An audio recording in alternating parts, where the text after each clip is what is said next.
impoverished communities that have been stripped away of opportunity, where children are born into abject poverty.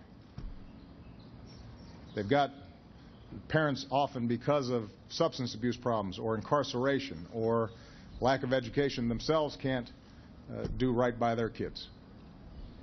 If it's more likely that those kids end up in jail or dead than that they go to college. In communities where there are no fathers who can provide guidance to young men.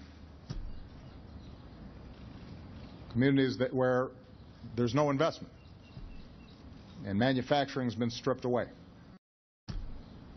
And drugs have flooded the community, and the drug industry ends up being the primary employer for a whole lot of folks.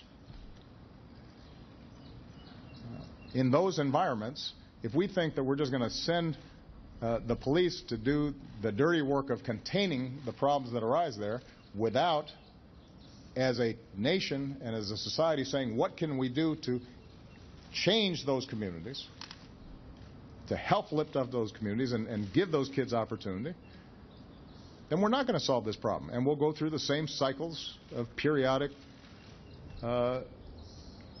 conflicts between the police and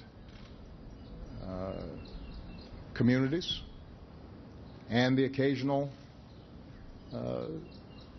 riots in the streets, and everybody will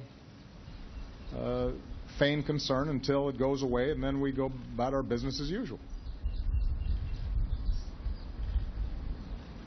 If we are serious about solving this problem, then we're going to not only have to help the police, we're going to have to think about what can we do, the rest of us, to make sure that we're providing early education to these kids, to make sure that we're reforming our criminal justice system so it's not just a pipeline from schools to prisons, so that we're not rendering men in these communities unemployable because of a felony record for a nonviolent drug offense, that we're making investments so that they can get the training they need to find jobs.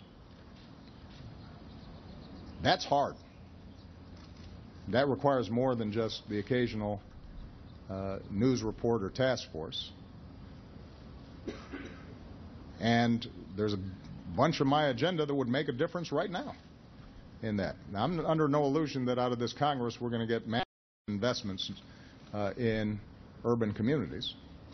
And so we'll try to find areas where we can make a difference around school reform and around job training and around some investments in infrastructure in these communities and trying to attract new businesses.